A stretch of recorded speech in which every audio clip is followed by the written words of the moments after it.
Hello, everybody. We are live.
Are you a curious student, eager to learn new skills and make your mark in the world?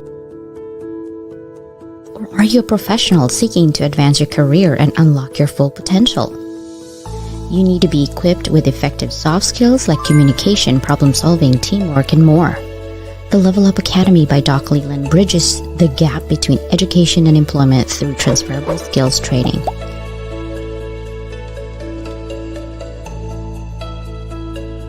Get the soft skills you need to be more effective at work.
Oh, I was loving that music. I'm like, it's stop. What? Anyway, happy Wednesday, everybody. Thank you so much for being here. I wanted to do a lot of shout outs today, and also wanting to make sure happy Wednesday. I don't know about your weather, but my weather is not so great right now. And I also have a special guest today. You guys know, right? I'm sure you do. I wanted to make sure that you guys get to know him and hopefully help us today on how to prevent. The key word is prevent, or also strategies on what you can do when you're in it already with workplace violence. He's been featured on lots of news out there. So we're going to talk to him about lots of stuff today. So prepare yourself. But first is my community. So, Level Up Academy, if you don't know already, and if you're brand new to my podcast, it's been, let's see, March or April of last year is when I started. And I literally started with zero listeners, and now I am in 6 continents, 73 nations and countries, in 25 distribution channels. I am also thankful for my YouTube followers. Thank you and love you. I see a lot of activities on there. I'll be putting a lot more videos soon. I just so inundated with my global summit, which I want you guys to come. It is free. You don't have to pay because you know my mission is to level up the world through education, right? And how can I level up everyone in my brothers and sisters somewhere when they have to think about food first before doing anything? And I don't want you to make a choice between food and educating yourself to level up. I want you to do both. And that is the reason why I do that. But Level Up Academy started as a dean when I was a dean. And so the first 10 episodes is from my students or my faculty. And so they're teachers and students. And then from there, I went and veer out to my community. So if you want more information about my company and also the podcast, I have a website called Lua by DocLeland.com, Level Up Academy, Lua by DocLeland.com, BYDOCLEYLAND.com. And then, of course, my YouTube channel, my handle is at Lua by Doc Leland, right? You got to make sure your branding is actually together. So I'm still playing around with that. I'm always continuously learning. So if you have any tips for me, please let me know. But ask me anything in terms of how I grew from 36 subscribers to 3,000 in 4 months. I just finished a class that I created for my community and brothers and sisters. If you want to do a live stream, you don't want to do anybody's live stream anymore, your network is pretty set, or you want to have your own show, right? To provide more information to your customers, to your community.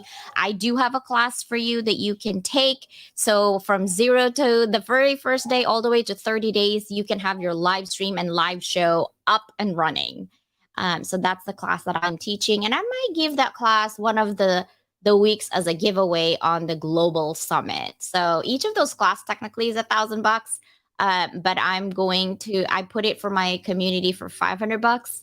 Because again, I want you guys to level up yourself, however you want to show up within yourself and your community.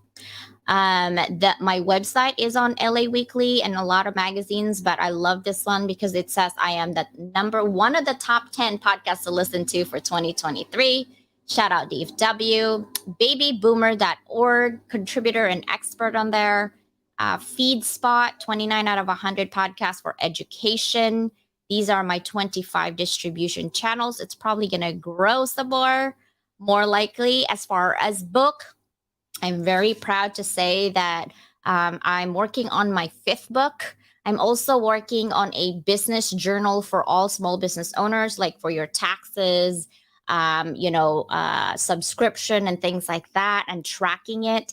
For those of us who like to track it by hand, old school right here, that's me. I'm working on that journal. It's going to come out soon on Amazon. I'm also working on a cute notebook, and it has my husband and my dog. I love them so much. They both closed their eyes. It was pure love for sure. I'm also working on my 5th book, which is my memoir, and it's been an emotional roller coaster, but I want to give credit where credit is due on inspiring me to write my memoir, and that is Lonnie Ray. And we just did a book together that went #1 international bestseller. So book #1 is my dissertation, a lot of stats in there. And then book #2 is with my team when I did my summit with them. And that is like 65 pages, but it is a little hefty. It is $46. A lot of PhDs in there. That's the reason why it's all in academic publishing from Germany. And it is on 6 different languages, including Italian, German, and French, and Portuguese, I believe. And then this is my #3 book, #3, international bestselling as well. My 2 Cents on Self-Love, published by Mr. Lee. And then, of course, our 4th book, Rattled Awake, and we hit international bestselling author. It's no longer free. You do have to pay it on Kindle, but it was free for at least 24 to 48 hours. My sponsor today is Tossie Brands. You're probably wondering, what is that? It's a pillowcase, but it is so innovative that it helps me with my sleep and deep sleep, REM sleep, because I snore. I gained 20 pounds from the pandemic. And this actually, I have the bottom one the horizontal one, the Chanel, the blue, and I'm still waiting for my pink Tossie. But the blue one, what it does, it's you take the little square out, and your head literally and your neck is supported, and so it lessens my migraine attack, and I can breathe and I can sleep. So why wouldn't you? I gave you guys a coupon right here. It's I believe 30% off. Level Up 23. If you put that in, you will get 30% off, and then you can see people were using it in the office and the pool. You could also use it on the airplane. And actually, it turns into a tote bag if you take the pillow inside, because it is a pillowcase. My sister from another mother, Sandra, owns a place in Mazatlan, Mexico. So if you feel like you want to just get to the beach and get some sunshine, scan this QR code and then tell her before you book. I saw it at Level Up Podcasts and from CJ, and she'll give you a discount. I want to shout out to my sister from another mother, Nick. If you need some type of graphics or book cover, she is your girl. She's amazing. And she has an audio room on Sundays at 7, 8, well, no, 6:30 now. She moved it to an hour and a half. But if you want to join her, please DM her, say CJ sent me. Another sister from another mother, Christine, has been an educator for 30 years, and she has a book that will help you if you're a teacher to support you. And another thing that I've noticed is actually the workbook or the journal is about burnout prevention, because she collaborated with Claudia, and so check it out. It is also on her profile. Another sister from another mother. I'm shouting out today, guys. Susanna Dawn, she has a book coming out, Armor of God. And I cannot wait for you guys to actually read. Like, she's reading it to us as a group. And I was like super excited. She is a storyteller. She is a speaker. She's also a consultant and an author. All four of us literally are authors. And maybe I'm putting it out there. Maybe we'll have our own publishing company from all these books that we're doing. And all four of us literally can help you with starting your book journey. Okay. And then, of course, today, Mike Asherbrenner. I don't know why I want to say Afterburner. Mark Reed. Oh, basically the Hounds of Business community, the brains and the father. And I just call her daddy, him daddy. I don't know what's happening here. But Mike is the brain of Hounds of Business community. If you want to know what it's all about, what are we talking about? Why are we in Hounds of community? We are going strong, amazing people in that community. So check it out today at 10 a.m. And it is going to be an amazing event. So check him out, Mike Asherbrenner. And then, of course, if you wanted to get to know what's happening with my world, just go type sleekbio.com/Lua. I have my calendar in there if you wanted to do coffee chats. I just want to warn you, the next month and a half is going to be tight because of my global summit, okay? But I always have time for my community member. And this is the notebook that I was telling you guys. I can't show you now. But look, that's my husband. And I didn't delete the hair part because if you have dogs, you understand hair is like glitter in your house, right? And I had 4 dogs, now 3 dogs, 1 German Shepherd and 2 English Bulldog. But look at them. Oh, aren't they so cute? I'm going to stop talking now. Thank you for listening to me. But are you guys ready? Hey, I'm on time today. 9:14. Woohoo. I usually say 15 minutes and I go a little bit over. But are you guys ready? You guys ready? Oh.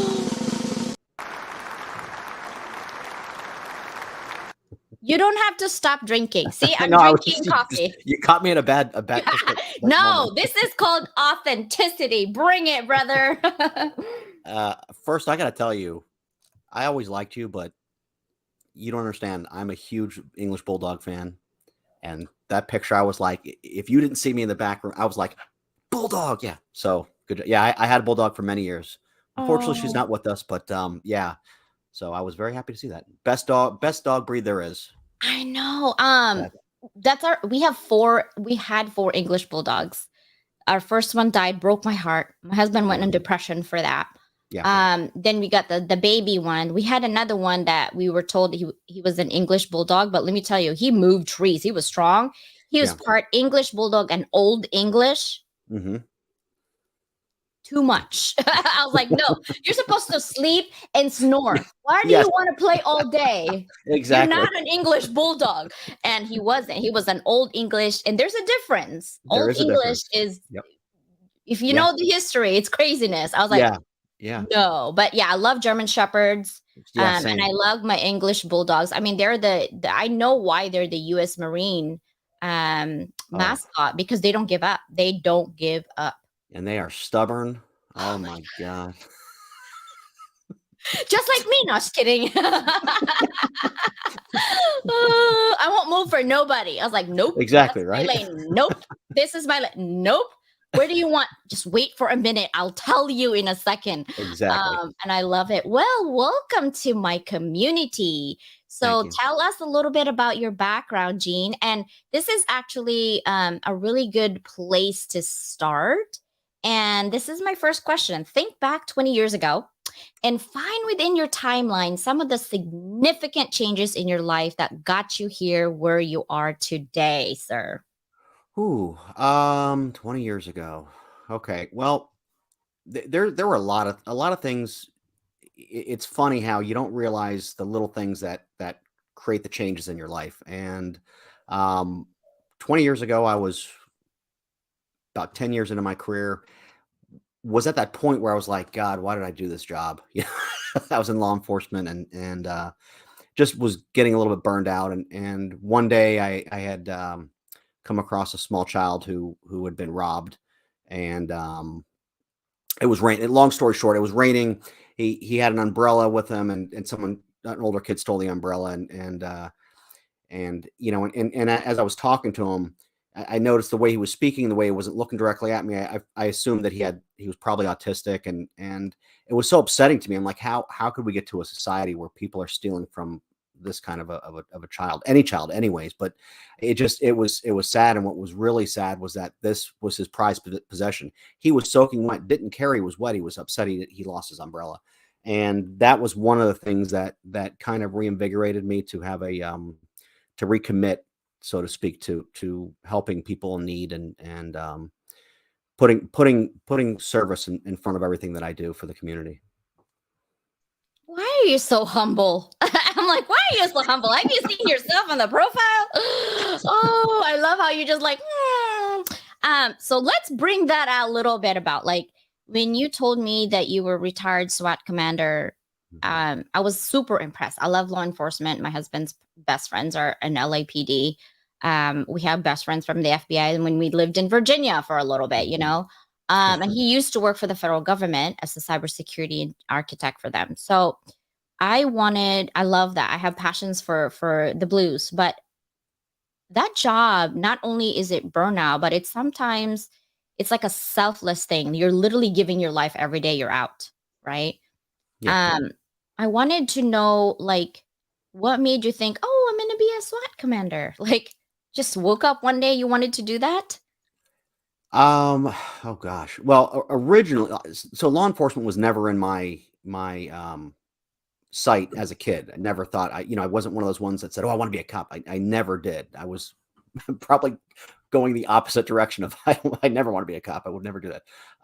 But again, things just sort of fell into place, and um, I remember when I was in college and I took a class. I was going into my third year and I hadn't really figured out what I was going to do with my life. And I took an introduction to criminology class, and there was a SWAT team that did a demonstration. I was like, wow, that's what I want to do.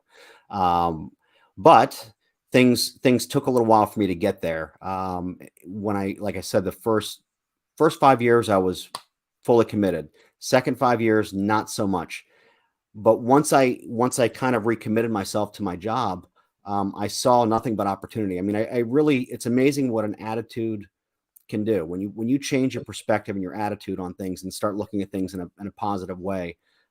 You see so much opportunity out there, and I grabbed everything that I could get, and getting on the SWAT team was the first part, and then just ended up being put in charge of it shortly thereafter, and it was probably the best job I ever had. I mean, that was the most rewarding part of my career. Wow. Thank you for your service, by the way. We appreciate you. And then now that you're retired, you still have passion for helping your community. So take us to your business right now. Okay.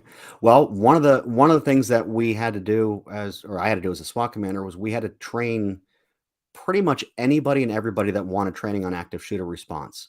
And that was sort of that beginning phase. I never thought I remember when I was told I had to do it, I was like, oh, got more work to do. And I was, there's a lot of stuff to do. And I was like, oh, just keep piling on us, but okay, fine, we'll do it. And I saw how critical it was at the time and the need for it.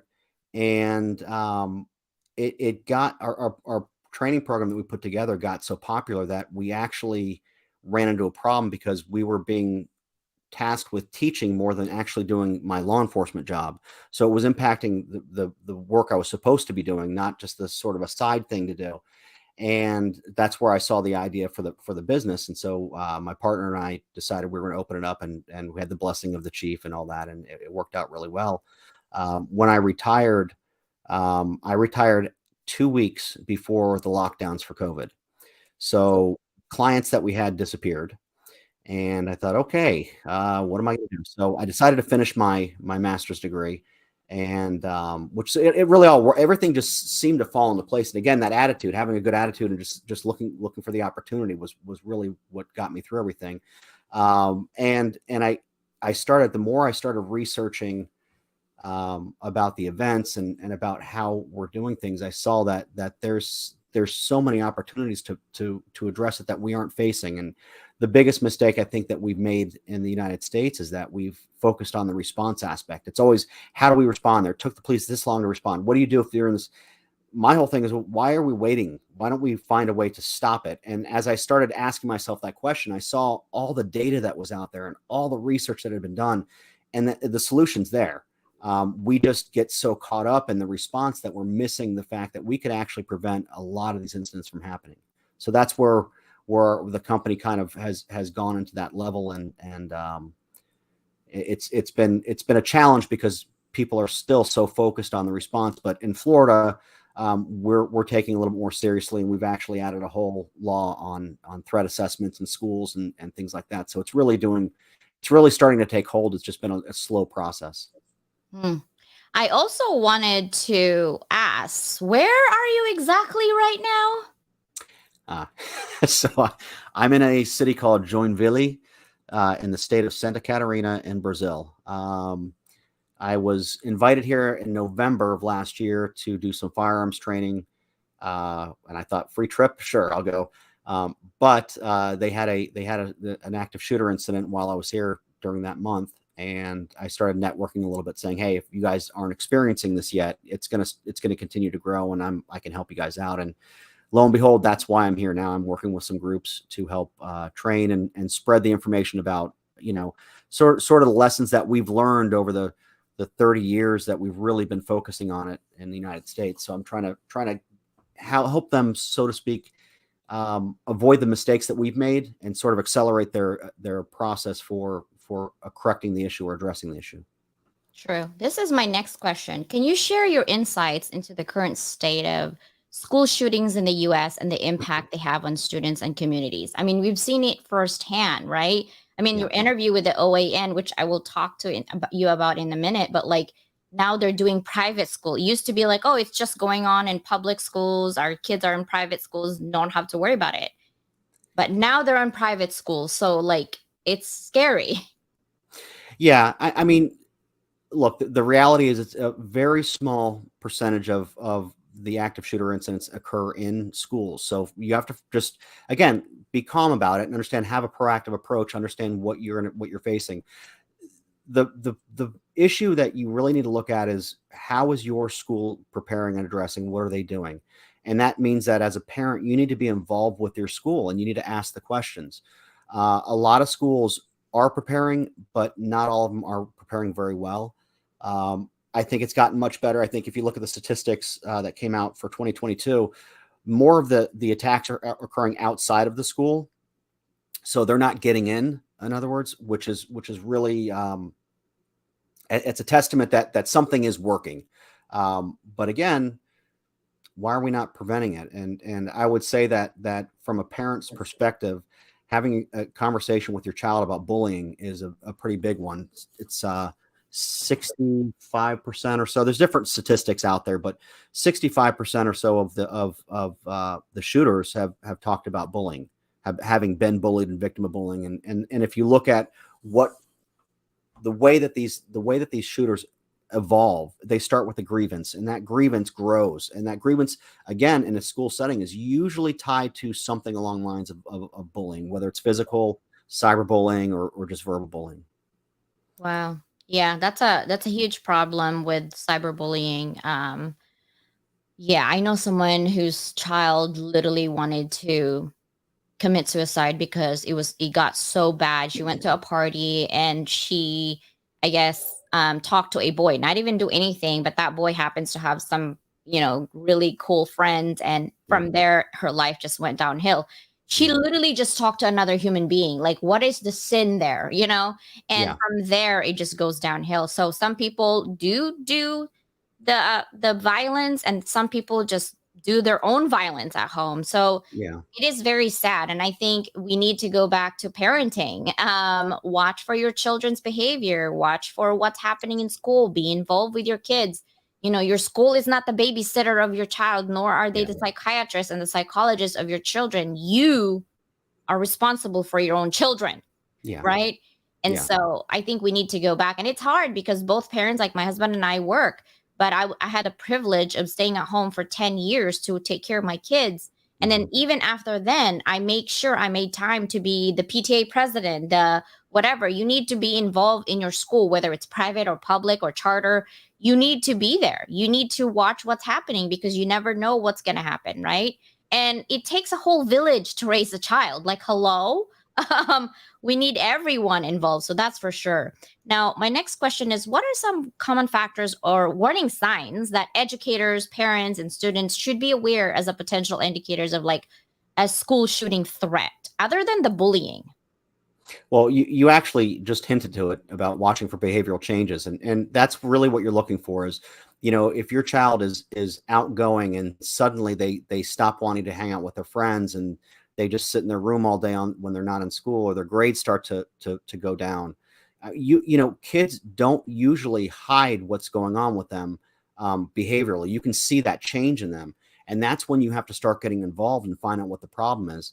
Uh, you know, they're going to really detach. That's what you're going to see a lot of. They're going to eat lunch by themselves. So if you're a teacher and you start seeing someone that their grades start going down, and you notice that they're not as active in class with answering questions, or they're eating alone, or during recess, if the school still is doing recess, some don't do that anymore, but on those off times when they're outside with their peers, if they're just off on their own, just sitting in a corner, that's when you need to start getting involved. That's when you need to go check on them to find out if they're all right, because one of the issues is that these kids, and in fact, it's really not just children. Anyone that goes through the process of elevating to that level, or escalating to that level of being a shooter, that grievance period where they feel like they've been wrong, they feel that they're not part of the society, they feel that's that detachment that they're feeling. And sometimes all it takes is for someone to step in there and say, hey, what's going on, and show them that they care. Sometimes that's all it needs. Sometimes it needs more than that. Sometimes you need to be a little bit more involved and get counseling and even law enforcement if it escalates that far. But honestly, it's just taking the time to be kind to someone, checking on people. There was a really good program, and I haven't followed up on it, but and I don't even remember what school it was in, but there were some kids that noticed that they were tired of these kids eating lunch alone. So they decided they were going to find all the kids that were eating lunch alone, and they were going to go sit with them and make friends with these people who were by most views of other students were outcasts. And they decided to go eat lunch with them. And that's what we need. That you need to have that part of inclusion that you're not getting these days. And I think that's really how it should be addressed on the very primitive level. I love that. I think educators definitely have a hand into creating an environment of inclusion, especially in school, because that's where all the, you know, we work 9 to 5, so everything our life revolves around work. kids Mhm. go to school 6 7 hours, so everything about their life revolves around school. So if their environment, like for us, for adults, we get into depression, anxiety from hostile working environment. What do you think the kids are gonna feel? Their brain's not even fully functioning yet, and then they're all having this rejection, not necessarily real rejection, but not having being able to eat with someone. I know a kid, one of my daughter's friends, she found her in the bathroom eating her lunch, and she's like, "What are you doing?" And she's like, "Oh, people make fun of my food because it's always ham and cheese, and that's all we could afford." And my daughter's like, "Dude, let's go outside." And they went outside, and they're friends still today. Yeah. And they created their own group. And it's okay to be talking to your child, to also watch, right? To also watch for kids who are kind of alone, and making sure that they don't feel all alone. And it's hard. And like, I've never seen so many kids that have seen psychiatrists until today. Like, I don't remember in high school having seen so many problems. Yeah. I don't understand. I don't understand. Do you understand what's I happening? have a theory. I have a Okay. theory, and it's what we use every day, and what we are absolutely obsessed with is our phones and social media. And I think that what ends up happening is that a lot of the kids these days have lost that ability to connect one on one. It's very it's not a very strong connection online. When you're judging, oh, did they like my picture that I posted? What that means as an adult, you're like, I could care less if you like, but they don't understand that. And that's where their self-worth is based on a lot of stuff that happens online. They lose the ability to talk to people. Some kids that I've spoken to, they don't know how to hold a conversation, and you'll see them looking down at their hands, and there's no phone there, but that's how, like, they're so used to talking and communicating through a phone that they don't know how to do that. So I think that that's part of the problem. Probably not all the problem, but I think that's part of it. Oh my gosh. Soaring Prophet, James and Patrick. It's probably James on this one. She is totally important to check in with your child every day. Take them for a drive, a walk, provide daily opportunities you can talk without distraction. That is so true. Um, Absolutely. because when I'm driving, my daughter's like, Yeah. I'm like, "What are you doing?" And she's like, "Oh, I have a Snap, and I have this, what is it called? Like the longest connection or whatever." And I'm like, "First of all, we need to talk about that, because Snapchat is something that is very dangerous Yeah. app. It's funny, like, oh, I can see my friends. It's called Stalking City, Yeah. because what if that friend that you haven't met is an adult who knows exactly where you go, what school do you go to, what food do you eat, which Yeah. places do you go to. Snapchat has all the maps, the heat Yep. maps of where you're at. Mhm. Hello? And I'm Yeah. like, so I always check. I'm a stalker mom. I Good. always check in their phone. I'm like, and all of their text goes to me. My husband's in cybersecurity, so he Yeah. sifts through and filters all the message. I'm like, who is this questionable people? They're like, "Mom," and their friends know there is no privacy in my house when it comes to technology. Like, I will know. Yeah. And I caught them one time disobeying what I wanted. Guess what? Not only I deleted their app, I took their phone for a year, Oh, literally a year. good.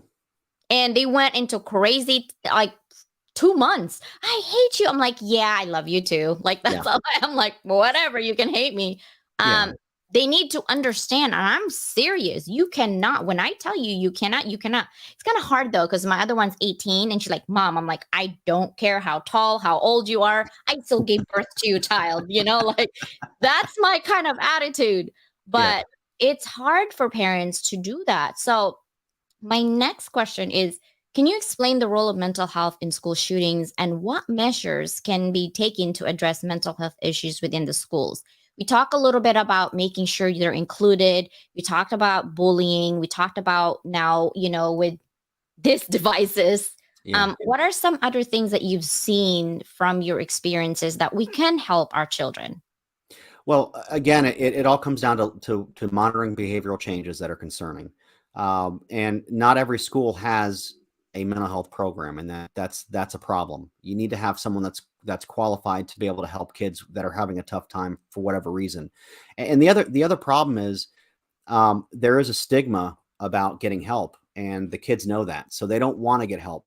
So it's really important for a school to actually create an environment where the teachers aren't the enemies, that the teachers are actually part of the solution. They're there to help. I know that I've taught. I understand teaching. It can be challenging, but the bottom line is these kids, again, like you're saying, their brains aren't fully developed, especially with the younger ones. They're not able to make rational choices a lot of times. They aren't able to navigate the complexity of life, and having someone that's trained to help walk them through that process is critical. So I think that's an element that we need to focus on. We need to have more counselors that are available. But again, you said it, it takes a village. Everyone is involved in the process. The parents, the teachers, and the students themselves are the ones that hold the key to solving the problem. If everyone got involved, if everyone was working collectively and trying to find a way to resolve a problem and looking for people who are struggling, a lot of issues could be resolved early on. There's something called the pathway to violence, and I alluded to it a little bit. And every shooter goes through the same thing. They start with a grievance, then it goes to violent ideation, and it's a step level up. And every time it goes up a level, you're getting closer to that attack. The sooner you can intervene and stop them, the better your chances are of stopping them completely from that attack.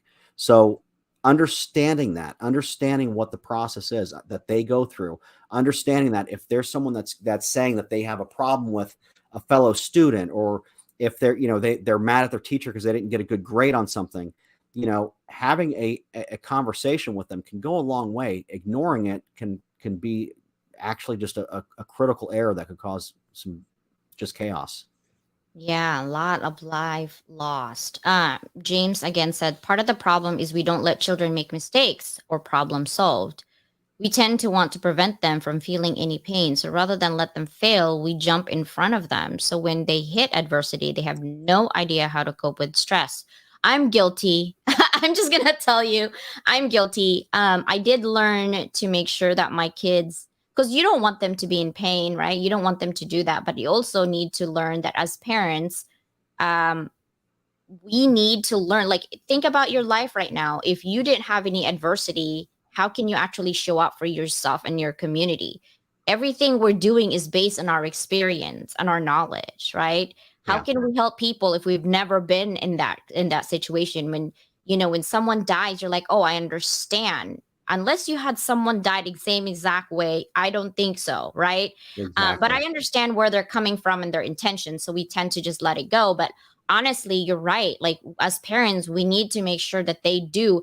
It's like, think of us as like the rail guard, when you're driving to this Mhm. really crazy idea, like in California, there's so many beautiful things. And if you get drunk, you drop off the cliff, right? So they Yeah. put that little rail. And that's how I see parents, is we're a rail for our children. Let them drive, let them get through that life. And if they go to the verge, that's when you're like, hey, come back inside. But I don't think that we should be driving their life for them. And so thank you for that. What are your thoughts Yeah. on that comment? Yeah, there's a balance. I couldn't agree more with what he says, James. You're 100% correct on that. We always are. I mean, I see parents do it all the time, and I think it started, many years ago when we had that whole concept of a participation trophy. Um, you know, the, Listen, there are winners and there are losers. Sometimes you win, sometimes you lose. That's part of life. But to change that view and say, oh, we're all winners is wrong. Then you don't learn how to. I mean, the learning is from the failing, not from the winning. You learn when you fail at something. When you continuously do something that's failing and you start learning all these lessons, think back to any time that any major issue you've ever had in life that you failed at, you probably got the best lesson from that. And we've taken that away from the kids. And I think that definitely has played into it. Yeah, I think so too. And I love that. Um, James, thank you for that, because it is sometimes necessary. Like, we know it, but as parents, we don't really be intentional in our actions. And I Yeah. try to be intentional as much as I can with my kids. Sometimes, but I do ask her every day, like, what's the drama today? And she'll tell me, like, oh my God, so and so. I'm like, okay, you're out of that conversation. I understand you're loyal with your friends, but you got to let them figure it out. Because Yeah. if you keep saving them, they're going to just not learn from their own stuff. Because my Yeah. daughter has a tendency to save all her friends. Like, Hmm. one time I remember a boy was, um, hitting them with a ball in the head or like football. And when she was fifth grade, she's strong. Let's just say my husband's 6'1" and an athlete in baseball. My daughter's strong. She took the football and hit him where it shouldn't be hit hard. And she goes, "Want some more?" And like she's like, "How does that feel?" And I was like, "Oh, what happened?" She goes, "Oh yeah, I end up in the principal's office. That's why you're gonna be coming in 5 minutes, right?" I'm like, "Oh." So I went to her principal, and her principal's like, "Dr. Leland, your daughter said that you taught her that if someone hits her hard, you have to hit them twice as hard. Is that true?" And I'm like, "Yep, that's exactly what I said." And but did she start it? And she's like, "Nope." And I'm like, "Okay, Bella, tell me what happened." She's like, "Well, she was hitting my friend and then he was kicking my shin and I was tired of it. So, like you said, hit him twice as hard. So I did." And she's never going to get bullied. And the teacher's like, "Well, Bella, we don't promote violence." And Bella's like, "Well, someone's going to teach him a lesson. He's been hitting all the kids and no one do nothing about it." And I was like, "That's my daughter." But at the Well, same but time, that's a good example of what happens in schools a lot of times, that behavior is left unchecked. And so you have people that are bullying and they're going around doing all these things, and sooner or later they're going to bully the wrong kid, and that's going to stay with that child for however long until they decide to escalate. And it's unfortunate. It doesn't need to be like that. So the yeah. schools need to be more observant with that. Yes. And the policy, sometimes you have to look at it case by case, not so Of rigid. course. Yeah. Yeah. Because she was gonna get in trouble. And I said, "Listen, I stand behind my kids. You are not going to hit my kid or any kid. Okay, because that's not how it works in our family. We stand up for our own." And the only Yeah. thing I had to tell her is stop saving your friends. They have to literally stand up. What you could do is help them saying, "Hey, he's hitting you. Hit him, go ahead. That's fine. Like you just defend, but do not start anything." And so from then on, none of the boys would hit her or anything at That's all. perfect. Because she's like, "Yep, bring it." Like, so and she's the little one too, because I'm little. But they're not going to do nothing. And I'm always there for my kids. And I told them, however, if you lie to me, I will put you in front of your school, not your teacher or principal, your school, to apologize. I'm going to tell you that right now. So you better not lie to me. You better be scared of me and my husband, your daddy, than the police, because we Yeah. are going to make you apologize in front of everybody. And so Good. my kids will always like, "No, I'm not doing that," because my mom will, and I will drag her, and I will. One time she talked back to her teacher. She didn't curse or anything. They go to Christian school. And she said something snappy. And I told all her teachers, "If my kid gets out of line, please tell me." And I did. So I drove. My house is less than a mile. I said, "What happened?" And then she apologized for her teacher and in front of her classmates. She never did it again. Perfect. Perfect. Nope. And that's why I'm saying parents have something to do with your kids, but teachers has to make sure that their rules and regulations of being kind and being compassionate and being inclusive should go across the board, not Yeah. just for some children, right? I mean, Yeah. I see that too. Yeah. My Absolutely. next question is, how can schools and law enforcement agencies work together to improve safety and security on school campuses? We talked a little bit about having, someone guard, but I don't know if that's going to happen on all the schools in the United States. What are your thoughts on that? So my feeling is that having an armed security is vital to the security of a school. Period. When you're looking back at some of the past attacks, you see situations where the shooter, in their writings, have said that they chose a school because of the lack of security, or the one school had more security than the other school, and that's it just makes sense.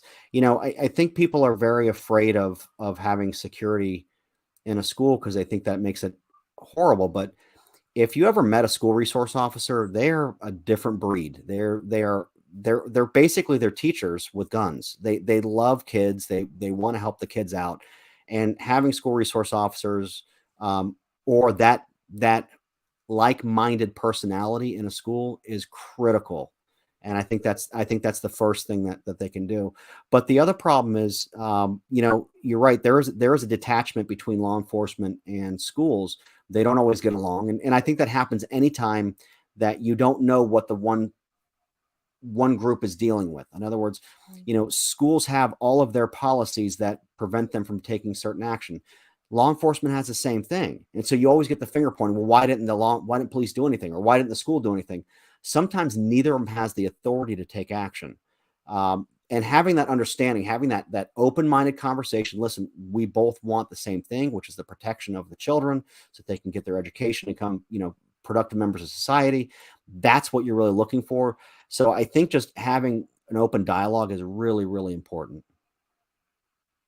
Need some space to work through their experiences, unlike James Patrick mentioned, chat with the kids on walks, etc. Yeah, it's super necessary. Yeah. I actually, when I pick up my kids, I take them to a drive-through or whatever. That's really when we chat, is in the car. Like, hey, tell me what happened today. Do you like your friend? What's going on with your friend? And sometimes I had one of her friends actually, I think I don't know if it was the starting of a bullying. And so I actually have her mom's number. So I was like, hey, how you doing? You good? I'm like, hey, how's your daughter? And they're like, good. I'm like, yeah, you might want to talk to her about some stuff happening in school today. I didn't want to be like that mom, but it was to the point where we would look out for each other's kids. And I always tell them like, hey, CJ, something happened to your daughter. That, that's our relationship with some of the moms. Yeah. And she found out that her child got hit in the locker room by another girl. Wow. And I didn't know anything about it. Bella just said, oh, I saw so-and-so crying and she didn't want to get out of the bathroom. And I'm like, what happened? I'm like, she's like, I don't know. So I didn't know anything. So I literally told her mom, I'm like, check your child, what's happening. She didn't know. Her daughter didn't want to tell her what happened. And her mom's like, well, no, tell me what's going on. She started crying. And then they found out that she got hit in the locker room by another child. And so that get nipped in the bud right away. But those are the things that would have just gone under if I didn't ask my daughter, she wouldn't have told me anyway. But I asked her, like, what's happening today? So that's super necessary to do that. And their school actually have armed guards. They have 3 because of the threat last year. The Uvalde happened, the school shooting of Uvalde. A week after that, the whole city got shut down where they do, because there was a child supposedly threatening to shoot the school and was carrying a gun. The whole city shut down the school. And I got a text saying, we have an active school shooting. My heart dropped. Yeah, that's scary. Yeah. And so their school, like after a week after that, they had hired 3 security armed guards for sure. Yeah, to make sure. Now, this is second to the last questions. How can parents and guardians actively participate in school safety initiatives and support their children in staying safe at school?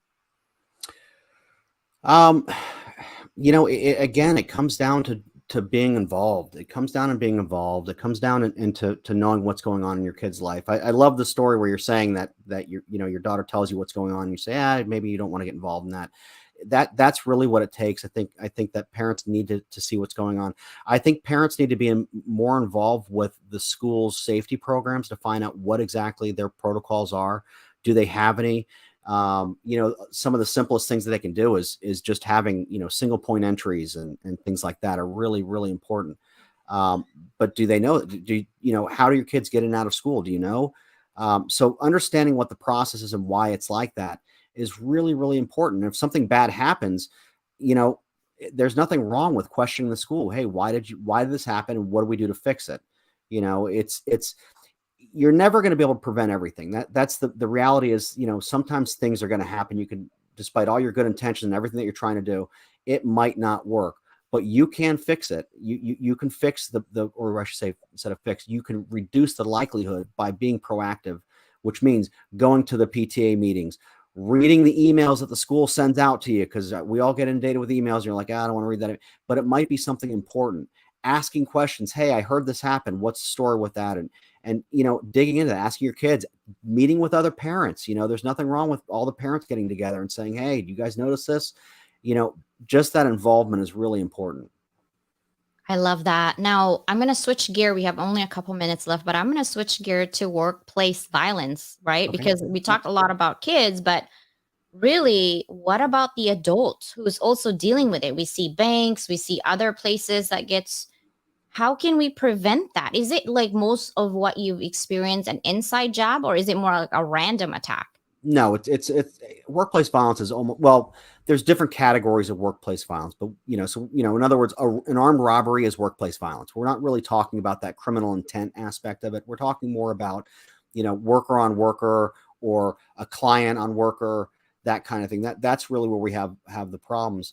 And it again comes down to the same things: watching for changes in an employee's behavior. They go through the same problem. There's going to be a grievance that they're going to have with somebody. They didn't get the promotion that they wanted, that raise that they wanted.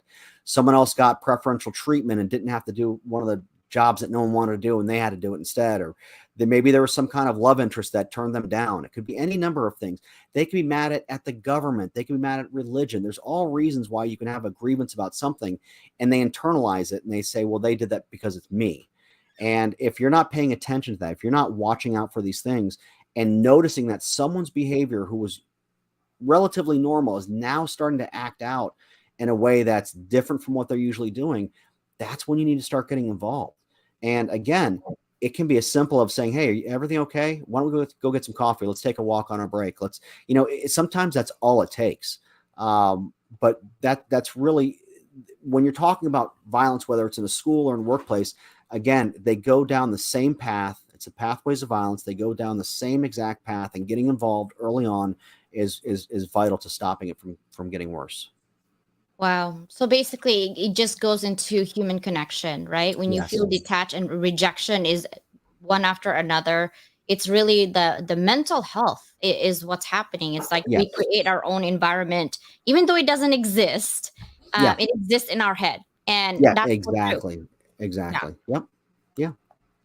All right. So my last question to you, Gene, and this is about you.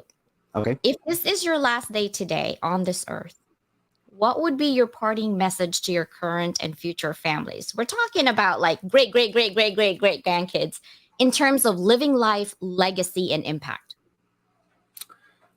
All right, now you're getting deep. Okay.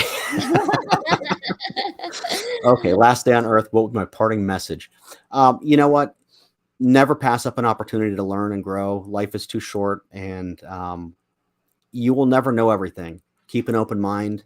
And it's okay to say no to people. It's okay to go against the grain. In fact, that's usually the way you learn the most. Yeah, I think that's about, God, that's such a deep question. That kind of threw me off. But yeah, I think honestly, just being yourself. Don't beat yourself up for the mistakes that you make. Your mistakes are going to be those pivotal points in life where you learn the most. Just look for those opportunities to continue to learn. That's really been my whole thing. Keep a positive attitude. Yeah, that's about it. I love these questions because people are like, CJ, I could have geez, my whole life just in this moment. I was like, yeah, because this video is going to live on YouTube. Yeah, no. And that's why I was like, God, there's so many things I would want to say, but it's a good question. Definitely a good question. Yeah. Yeah, it's kind of deep because at the end of the day, when we think about it too much, it's not coming from the heart. That's how I feel. And so when you don't have time, whatever comes out is coming from the heart because that's all you're feeling at this moment. Yeah, and absolutely. So that is so true about just continuously improve. And I think I've learned to be more open to experience. Yes. And that word inclusive is it doesn't even do justice. Like the word itself, we just throw it out there, but it doesn't do justice when you come to actionable things when you're being inclusive. Yeah. Right. It's like, whatever, people judge you based on the color of your skin, the way you look, your lipstick, your makeup, your clothes, your tattoo. Like literally people judge you every single day. And it's based on their experience and what they were told growing up. Like literally when I went to Japan, I have a tattoo here and it's like cute tattoo too. It's like, what is that? Tinkerbell on my Chinese thing. It says happy. And then my other one is like Piglet, because that's my daughter. She drinks milk a gallon a day when she was little. And then my Chinese, it's happy, right? It's Disney. And my aunt says, cover yourself up because they're gonna think you're part of the Yakuza. And I'm like, dude, that was 2011. We're not talking about 1990. This is 2011. I was like, Auntie. She's like, no, seriously. So I was like, oh, fine. So I had to like, because they're very traditional Japanese. Yes. So I had to make sure I'd respected that. But Yeah. think about those little things that you've experienced and being inclusive because you're judging people based on whatever that they're doing. Yes. And then you wonder why our society is this, because we're creating and brooding a culture of saying one thing and doing another. Yep. We're Exactly. inclusive. And then on the next side, oh my God, this person, da da da. You know what I mean? Like, Yeah, no, absolutely right. Absolutely right. Yep. yeah. So thank you so much for your time today. Any No, last thank you. parting message to anybody out there when it comes to maybe reaching out to you for ideas to make sure? I have a lot of educator friends out there as well. Yeah. Probably the best way to get a hold of me is on LinkedIn, at Gene Petrino. It's I'm on there all the time. I feel like I spend way too much time on LinkedIn, but I get a lot of questions there. So that's probably the best chance of getting a hold of me. I'm always open for free consultations or conversations. If you have questions, you aren't sure about something, reach out. I'm always here. Yes, and wait till he comes back in the United States. He's in Brazil. So Yeah. I'm like, Yeah, do you have internet there, Gene? He's like, yes, I do. I do. Well, thank you so much for your time today. I appreciate you so much. Thanks a lot. I appreciate being here. Thank All you. right.